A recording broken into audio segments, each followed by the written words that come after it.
வயசு என்ன? 40. வெளியே வரும்போது 60 வயசு ஆயிடும். உன் சம்சார சாவித்திரி உன்னோட ரொம்ப சின்ன பொண்ணு போல் இருக்கு. மிச்சம் இருக்கிற 10-12 வருஷம் இளமையை என்ன செய்ய போறாங்களோ பாவம். ஆனா உங்க கேங்ல யாராவது கண் கலங்காம உன் பொண்டாட்டிய வச்சுக்குவாங்க. யாராவது ஒரு தியாகி கல்யாணம் கூட செஞ்சுக்குவான். 1-2 குழந்தைகள் கூட பிறக்கலாம். புதுசா வந்த புருஷன் தன்னோட பிள்ளை குட்டிங்களை ஜாக்கிரதையா பாத்துக்குவான். பாவம் உன் மகன் கிரி, அவங்க இது என்ன ஆகும்? போதும் நிறுத்து. ரொம்ப சின்ன பையன், டெரரிஸ்ட் அவர வயசும் இல்ல. அனாத ஆசிரமத்து வாசல்ல போட்டுட்டு ஓட அவன் தொட்டில் குழந்தையும் இல்ல. ஆனா பொழைச்சுக்குவான். இந்த காலத்து பசங்களுக்கு பிச்சை எடுக்கிறது நல்ல தொழில்னு தெரிஞ்சிருக்கு. டிராபிக் சிக்னல், கோவில் வாசல்னு. போதையா கிரிக்கு இப்ப என்ன வயசு இருக்கும்? போதும், என்ன ஒண்ணு கேட்க வேணாம். நெருப்பு குழி தெரியுமா? எதிரியை பார்த்ததும் மண்ணுக்குள்ள தலையை புதைச்சுக்கும். உன்னுடைய பலவீனம் உன்னுடைய குடும்பம். பயப்படாத, அதை காட்டி உன்னை மிரட்ட மாட்டேன். எனக்கும் குடும்பம் இருக்கு.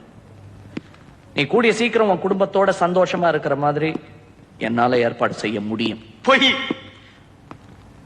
போய் தானே நிஜம். சாவித்திரியை பார்த்தேன், நல்லா இருக்காங்க. கிரியும் நல்லா இருக்கான்.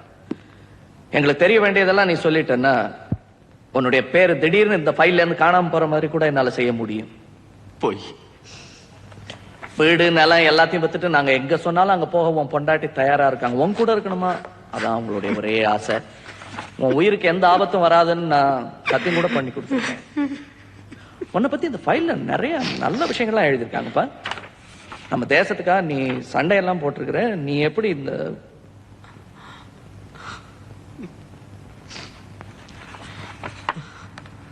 உனக்கு இந்த ஆளை தெரியுமா? ஃப்ரெண்டா? ஹாய், நல்லா தெரியும். நிறைய வாட்டி பார்த்துருக்கேன். இந்த பார், உனக்கு இந்த ஆளை தெரியும்னு எனக்கு நல்லா தெரியும். எனக்கு எல்லாம் தெரியும். எல்லாம் தெரியும். என்ன ஏன் கேக்குறீங்க? அவர் சொன்னாரு, நான் செஞ்சேன். நானா எதுவும் செய்யல. வேற ஏதாவது கேட்கணும்னா பத்திரி சரக்கு எடுக்க.